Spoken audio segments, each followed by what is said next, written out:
And welcome to the third episode of the Fleet Nation podcast, where tonight we have Nathaniel the Great coming in to share some of his wisdom about the music and entertainment industry. You guys know how we start this off. It is just Miss Wells. You can follow me on Instagram at It's Just Miss Wells. And I'm going to throw this on over to Nathaniel the Great to introduce himself and make sure that he drops his social media handle so you guys know where to follow him at. Yeah, so what's good? What's good? It's your boy Nathaniel the Great. You can follow me at Nathaniel Online on Instagram or Nathaniel the Great on TikTok. Nathaniel the Great on Facebook as well. But yeah, so I'm here. I'm from Brooklyn, New York. I'm living in it now.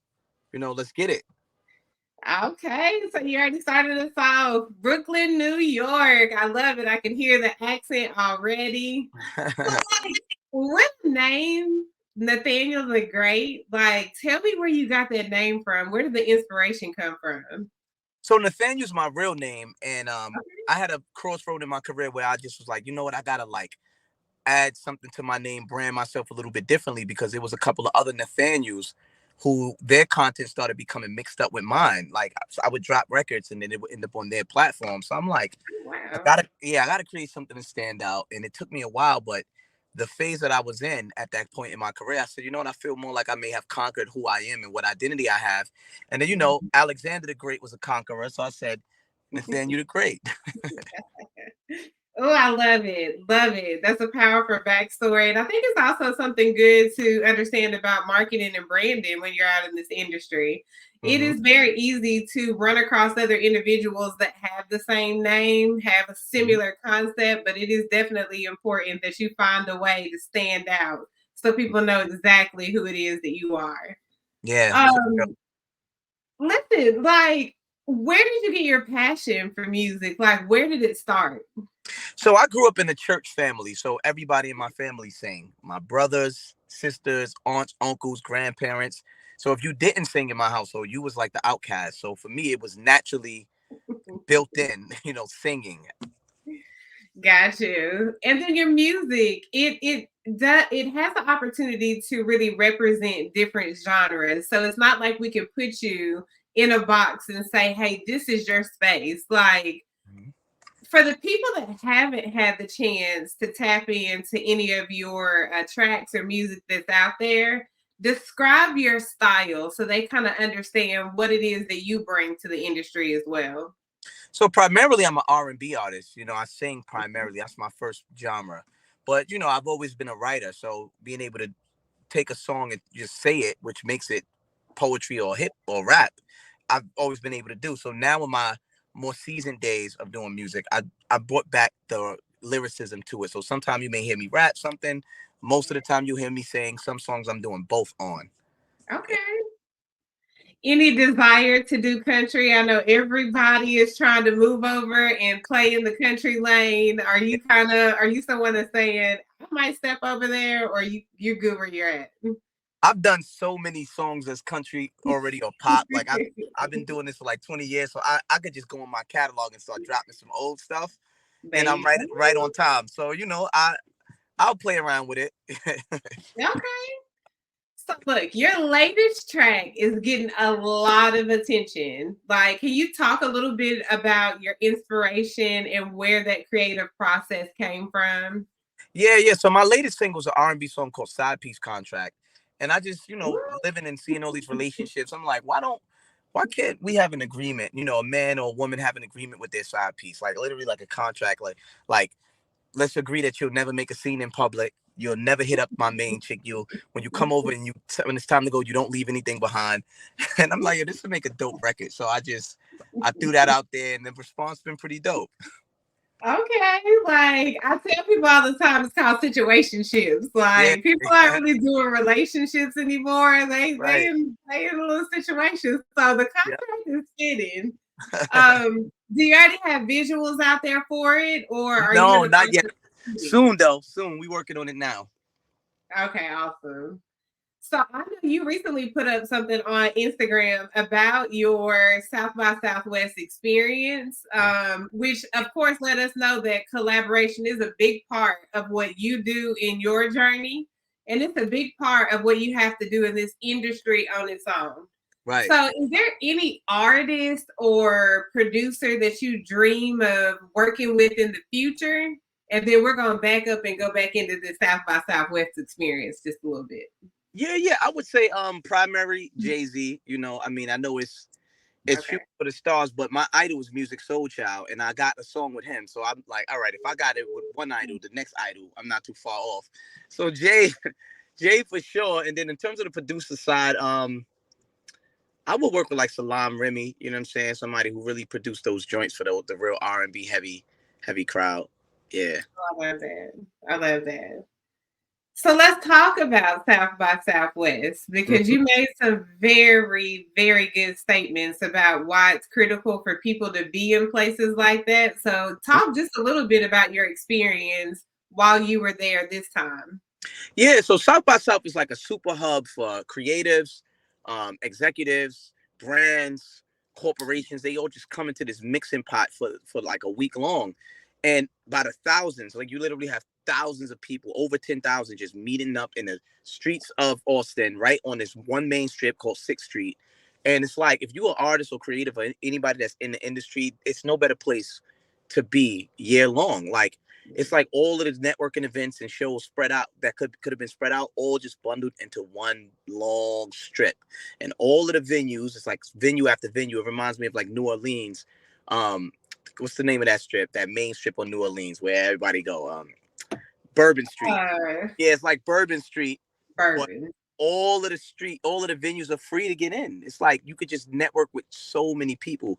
Now, from my experience, it was incredible because not only am I an artist, but I'm an exec. I run a label, so I brought my artist out there, my artist Mia Snow, and I was able to get her on a bunch of stages.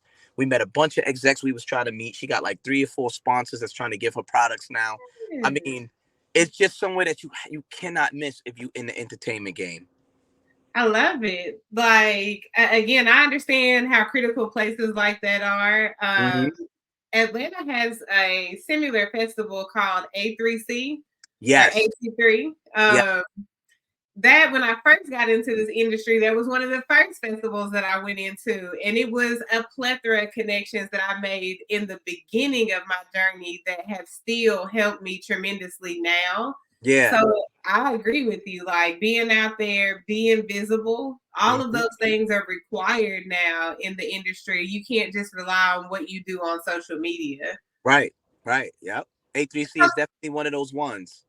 It is like, and again, I'm sure that it's very similar to South by Southwest, where you just have the opportunity to go into these different locations. Yep. It's different people that's out there. Like it's the prime opportunity for you to have the chance to shake hands Mm. and allow people in the industry to get to know who you are Yep. behind the devices. Yep. Yep. Very true. So talk just a little bit about your label. Like you mentioned that you have an artist. We definitely got to hear more about that so we know how to tap in, follow her, and support her cause as well. Yeah, thank you. Well, my label is called The Great Ones. We have a Okay. partnership with Empire. That's where we could distribute our records to by choice. Like certain records we may go that route, certain ones we don't. Okay. Just to put on a single. But what we represent is just being creative, but being tapping into your inner greatness. Everybody's born great. You just gotta find it and tap into it. And really, like I'm from New York, she's from Florida, but we both met in Atlanta. Me and my main artist, Mia Snow. And Okay. the synergy just it clicked right away, literally just like right away. And within 6 months, like I've had her on the charts already, all over billboards, all over radio. She got big features, work Kodak, Ti. Yeah, it's like so it let me know as a creative, like don't be afraid to shift and believe in this next steps to my journey. Because as an exec, I think Yeah. things are falling in my lap. That it's not me. It's like the universe just giving me opportunity. So I believe that it's me to make this transition. Man, that is inspiring to say the least. Like knowing that you're just doing what it is that your spirit is calling you to do and everything is falling in line. Yes. Um, Are you looking to bring more people onto the label, or are you wanting to focus on Mia first and then be able to say, hey, once we get this artist once I'm where I want to be at, which you've got a great following, you're in a wonderful position. But once you get Mia Snow where you want her, are you saying, hey, I want more artists, or is it going to be something that you keep pretty small and inclusive. Nah, I'm a grow. You know what I'm saying? Like you know, with success should come growth. But I always tell artists because my DMs are super flooded because people that follow her come right to my page and say, "Hey, are you looking for artists? I need a manager. I need a label." I mean, I really appreciate it because it means I'm doing something right. But I always tell them, let me just get this together first. Let me stabilize this first artist and get her to a certain point to where I could then diversify my focus. You know, right now she got 100% of my attention. It's only been 6 months. It's so new that for me to start spreading myself thin right now, it just wouldn't make sense. You know, Yeah, so I do want to grow. I have my eye on a couple artists already that I see a potential to be next, but I want to get better at this too, so I could be better for them. that makes sense. I mean, you got to have a plan and you got to give yourself an opportunity to be able to work that plan. Yeah, absolutely, absolutely. So I know that for you, storytelling is a part of how you create your tracks and your records. Like, again, you mentioned your new single that's out there.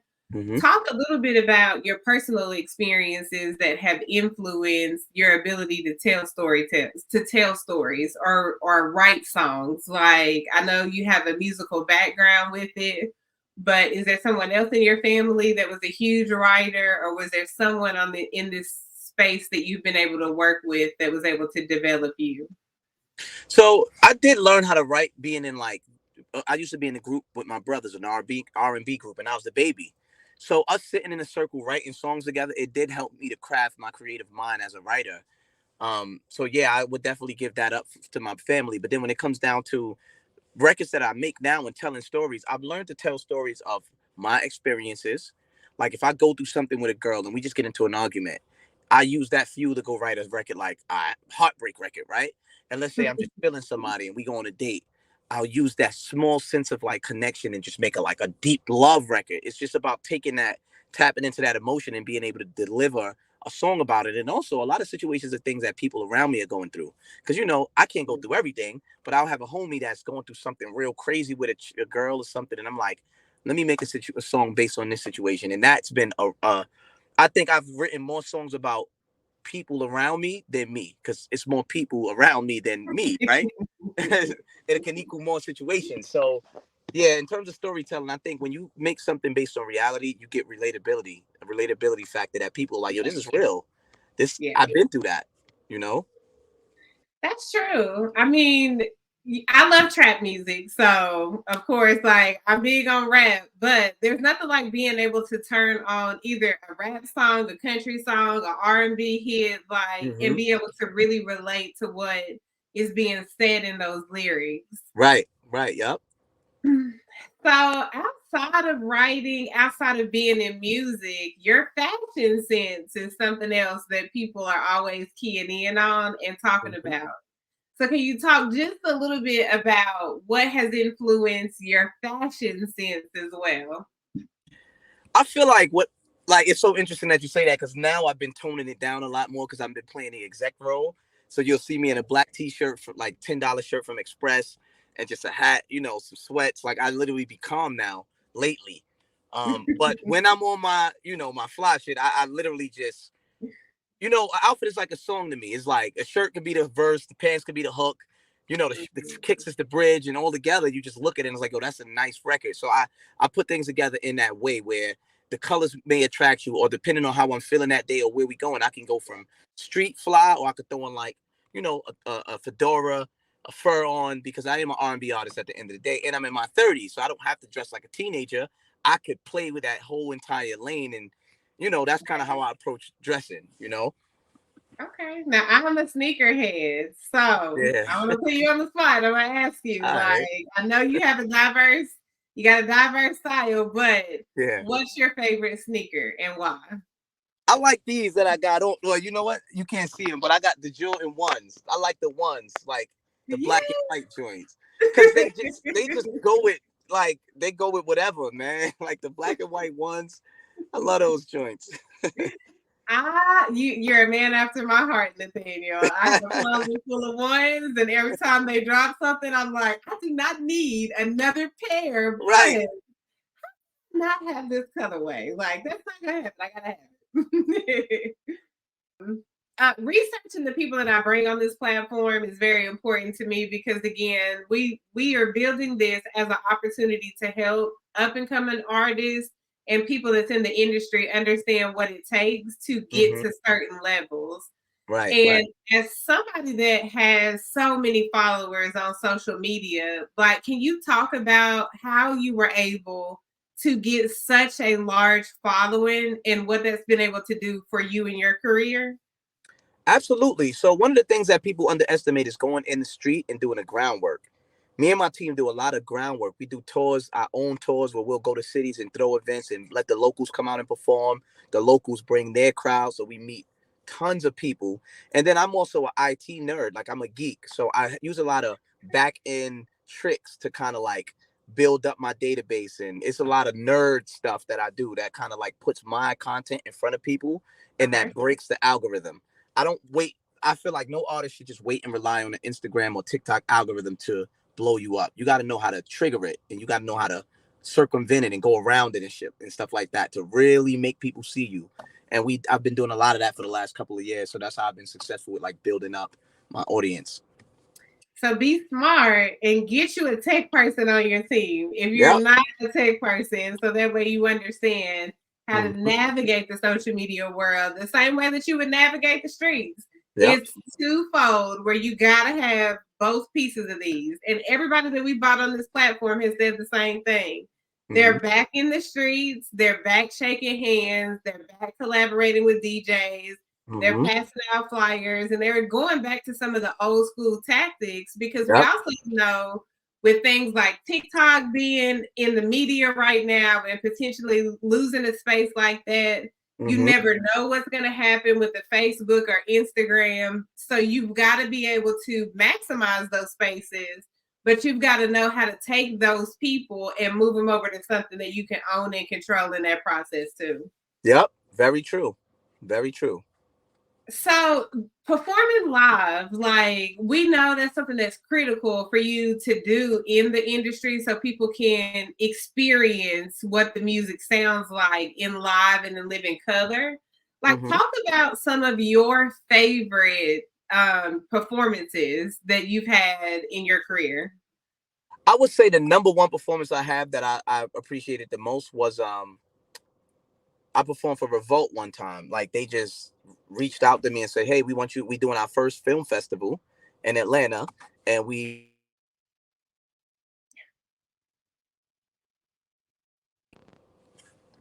hold on. I hear you now.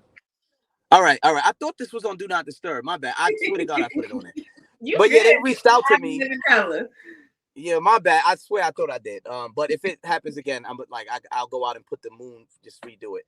But yeah, they called me. They had me perform for their first film festival, and it was big, man. I invited my crowd. I had like 200 people pull up.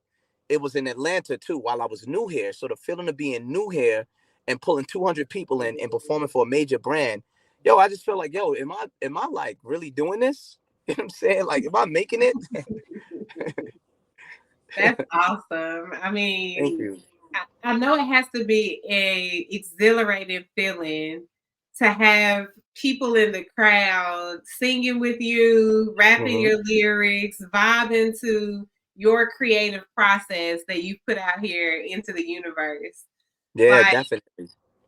talk a little bit about how you've mentioned you've been doing this for 20 years and you've been Mhm. in and out of different lanes. Like, talk just a little bit about how you feel like you have evolved as an artist by being out here for so long. I feel like I'm learning myself. Like I've learned not to do too much. I've Mm. learned to stay in a certain pocket. I've learned what it means to captivate a crowd. Like I think I used to perform a lot trying to captivate myself. Like, oh, I need to just do all of this and that and hit all these notes and riffs. And I start to study. I opened up over the years. This is the most important part of me that opened up. Um, Becoming inspired as opposed to competing with other performers and artists. Like I used to hate to watch people perform because I'd be like, I want to hit the stage. So I couldn't watch a Chris Brown concert because I'm like, I just want it so bad that I can't even watch this because I feel like I'm not doing anything. Over time, I Mhm. learned to watch great people do what they do and learn from what they're doing and appreciate the craft, appreciate that they're doing it at a level that means that it's possible for me to do it and absorbing the game And once I started to absorb, I learned where I was making mistakes, or where I was under delivering, where I was over delivering, and just understanding that this nobody could take your place. Like, your place is your place. All of this comparison, it just makes you feel backwards, like you behind. But the fact of the matter is, what's for you is for you, and it's for you to go earn. Nobody's could take your place because they doing this and you not there yet. It's wherever you are is based on the decisions you make. And I Yeah. learned that from appreciating other artists as opposed to competing with everybody. Knowledge, you dropping gems. I Yeah. appreciate you, Nathaniel the Great. Like, tap in, tap into one of the experience that was like a rough moment for you in this journey. Having spent so much time, I know that it hasn't always been great, Hmm. but I think artists and music professionals need to understand what some of the obstacles are that people have faced to get to where they are right now.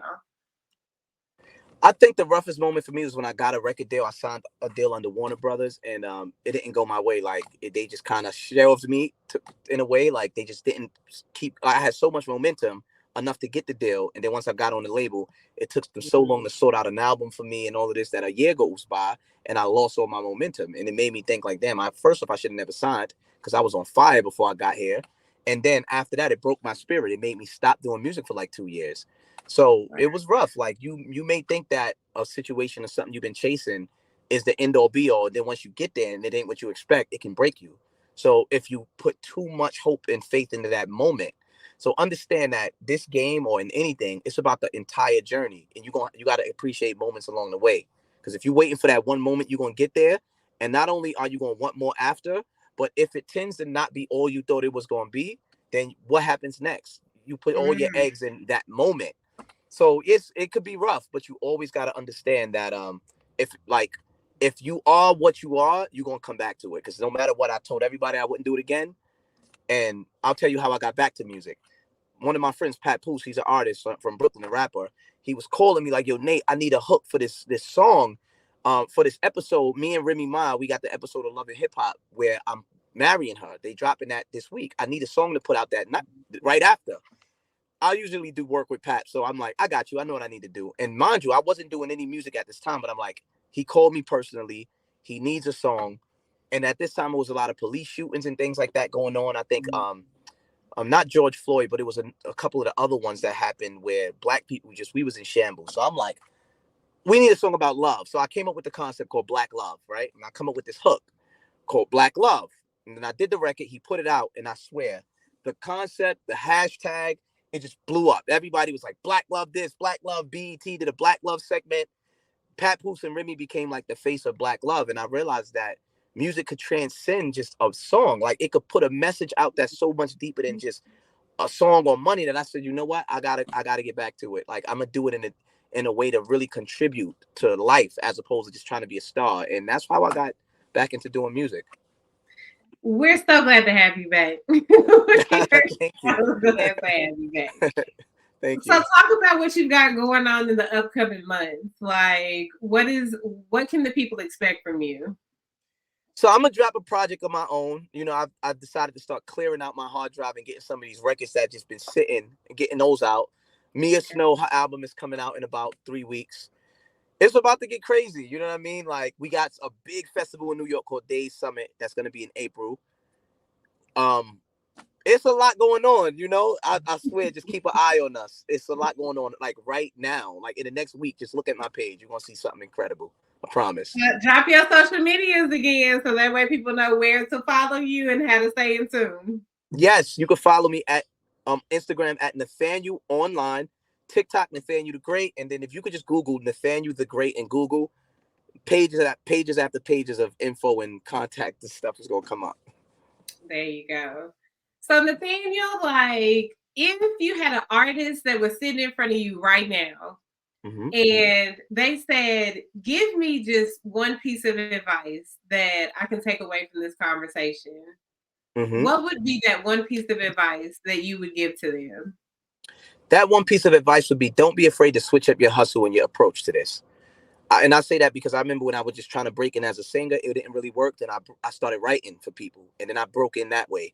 And then I started adding choreography and becoming that type of performer. And now I'm a label exec. And every variation of myself, I feel like I get further and further. So don't lock yourself into one way of doing it. If you feel like you're not getting far enough, add something, change something. Maybe you may need to change your name. You may need to change the way you're dressing, but don't get locked on doing things one way. Be open to changing and modifying your approach to it, to your dream.